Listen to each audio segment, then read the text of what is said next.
Now, ask for weird dishes, because I like weird dishes too. I will explain 3 weird dishes that I personally got to eat. The first one was called Caldo De Cabeza, which I like to call sheep head soup. What they do is they actually go and they take a sheep's head, just a dead sheep head, nice like that, and they'll usually cut it into 4, boil it, start throwing in a bunch of herbs, a bunch of other vegetables, a bunch of other things into the soup, usually rice also. And then they'll just serve you that. And you'll get this nice little quarter chunk of a sheep's head in your soup, which you're kind of just staring at like, is that supposed to be there? But eating it actually wasn't too bad. They will not feed you the eyeballs. Don't worry about that. Yeah, I asked twice to my pension, because we had pensions who cooked for us everything. I asked the sister, I asked her, do I eat the eyeballs? And she goes, no, that's disgusting. Why would you eat the eyeballs? And I was just like, yes. But you will eat the tongue. You will have to eat the meat on it. They do have like a bit of meat behind in the eye sockets and other things, and I like how I referenced my own eye for that. I'm so sorry. But just basically scraping what meat you can off of it. When I ate it in a soup that was called patasca, which is a soup made from corn, boiled corn, which then you have to add the salt and everything afterwards, because if you added it while it's boiling, it won't explode like they want it to. The corn explodes while it's boiling. And she gave me the entire head when I was eating this, because I asked her to make it, because I thought, well, I've got to have some kind of story when I get home about food. So I asked her to buy me a head, and she bought me the whole head, put the whole head in my bowl, and it had the skin on it, it had the eyeballs in it, it had everything on it, and I kind of, at first it was kind of like, ugh. But after I think my companion was more grossed out than I was, honestly. I've got a video of the entire process, and he's just sitting there the entire time going, eh! He was from Chile, and he didn't like the idea at all. But what I ended up doing was peeling the skin off, kind of putting it somewhere where I didn't have to look at it because it was gross.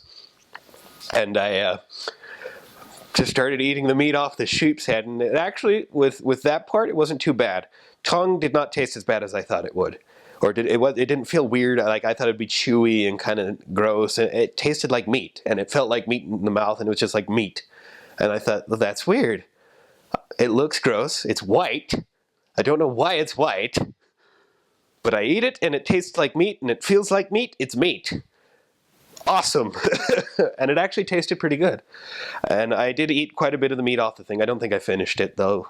She ended up, I believe, giving the rest of the head to her dogs. But when I was eating it, it was kind of weird how it actually tasted okay. So if you do get sheep's head soup, don't worry, it's not as creepy as it sounds, except for the fact that you have a sheep's head in your soup. Next thing that was weird that I ate grubs.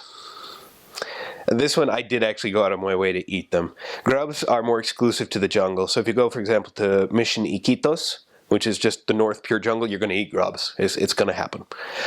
In my mission, you probably won't actually have to eat grubs unless you seek them out. And it might be hard to get a hold of them.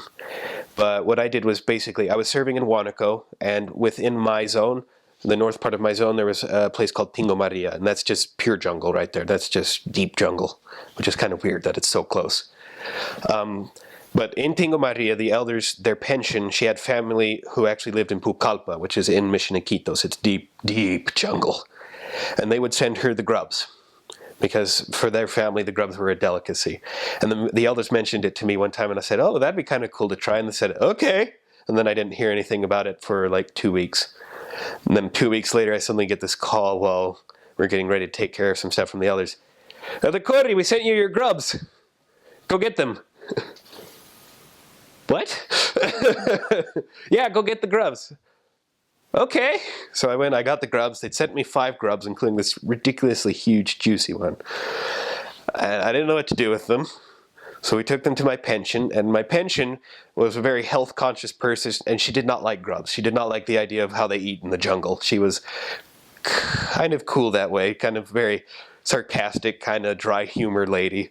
And so we bring these grubs into her house, and she kind of looks at him and she goes, ugh! You are not cooking that on my stove. You're not cooking that with my stuff. we convinced her eventually, just let us cook it. And she said, okay, fine, but you're cleaning everything up. She ended up cleaning everything up anyways. Kind of bad, but we were grateful. So we cooked it up. She actually helped us cook it a little bit. She soaked it in some lime juice, some garlic, and some salt after we'd cut the heads off and cut the little grubs in half. That was so sad. I mean, they were alive and wriggling, and we killed them so we could fry them and eat them.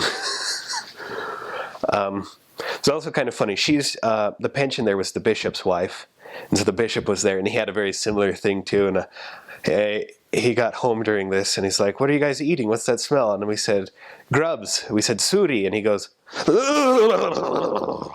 "Elder, it's a worm. You're eating worms." But as far as the flavor goes, I mean, it was kind of weird as we were cooking them, because we threw them onto the pan, and it just sizzled this sound that was even greater than the sizzle of bacon, because these things are just pure fat. These little grubs are just made of pure fat. So we threw it like right onto this pan, and it goes, and it was just so beautiful, that sound, because it made me think of bacon, and then you remember it's not bacon, and you're kind of like, oh. Anyways, so I ate them. After that, I had my companion eat them. He'd already eaten something similar. He was from Ecuador, but he didn't really want to eat them at that point. He tried like one and said, okay, I'm good. We also had a member who had accompanied us during this moment, and he also tried them, and he was also kind of like, it's weird, I live so close to the jungle and I've never tried these. Not bad. But I think in the end I ended up eating most of them, just because I don't want to waste the grubs. I mentioned them, I got them, so I ate them, and honestly for me it wasn't too bad. After frying them, after cooking them, I mean, it felt kind of just like eating chicken fat, honestly. Maybe not the greatest experience, but it didn't taste bad, and it wasn't too bad of an experience. I would probably never eat them alive though. There are people who eat them alive, and I don't think I could do that. It would just be so gross. Let's see. The last weird thing I ate, and this is the classic thing that everybody would talk about from Peru, is guinea pig. I ate a guinea pig. And it was kind of sad. But from the start of my mission, everybody told me that they ate guinea pigs. And I was just like, that's sad. Why would you eat a guinea pig? But I got that curious thought of, well, but if they eat a guinea pig, and I've got this goal now of eating weird things. After I ate the sheep's head, I had that goal of I'll eat weird things, so that way I can keep talking about the weird things I ate. I've got to eat a guinea pig. Just got to do it. So I would always ask my pensions wherever I go. I would say, can we get a guinea pig? Can we cook some guinea pig? And they would always say, yes, but you have to kill it. And I couldn't do it. It was finally in my last area of the mission that I finally talked with one of my pensions and convinced her to just get the guinea pig dead already and just cook it. Which they also warned me, if the guinea pig has a tail, it's not a guinea pig. Don't eat it. So, note for all you people watching this who are going to go to Peru, if the guinea pig has a tail, it's not a guinea pig. Don't eat it. But she finally bought the guinea pig, just prepared it for me, and I ate it, just like a small portion. And it tasted kind of like chicken. It was an older guinea pig, so it was a bit rough. And the thing about guinea pig is that because it's a rodent, it has a lot of skin.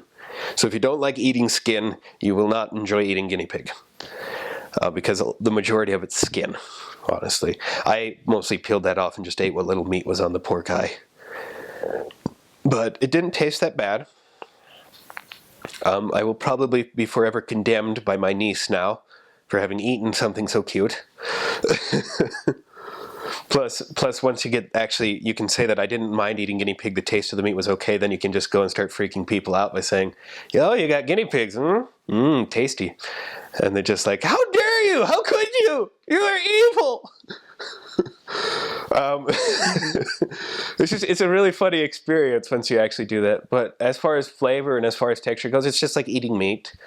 It's just not as much meat, and it's not that bad. So if you want to try something a little bit out there that you probably wouldn't have ever thought of eating before, especially because it's a pet here, guinea pig there is a delicacy, and you will never see guinea pigs there as just pets. There is always guinea pigs there with the intention of eating them. So just remember that. If you see something that you see is cute, don't get attached to it. It's going to be on the dinner plate later. That's most of the weird things. Outside of that mission, there are places in Peru where they actually eat cat. I did never eat a cat. I'm happy I will never eat a cat, I hope. I hope. They also will eat like rabbits, and they'll eat, some of them will eat snakes.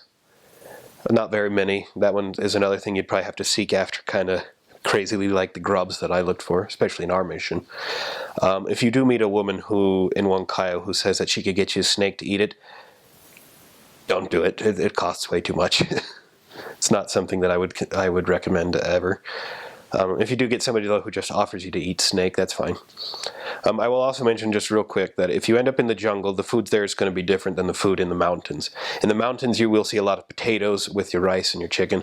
You go to the jungle, bananas. You're going to see a lot of bananas and a lot of fruits and a lot of things like that, which is also wonderful. It's delicious, but it is different. So just remember that. Don't be freaked out by it. Fried bananas are actually really good.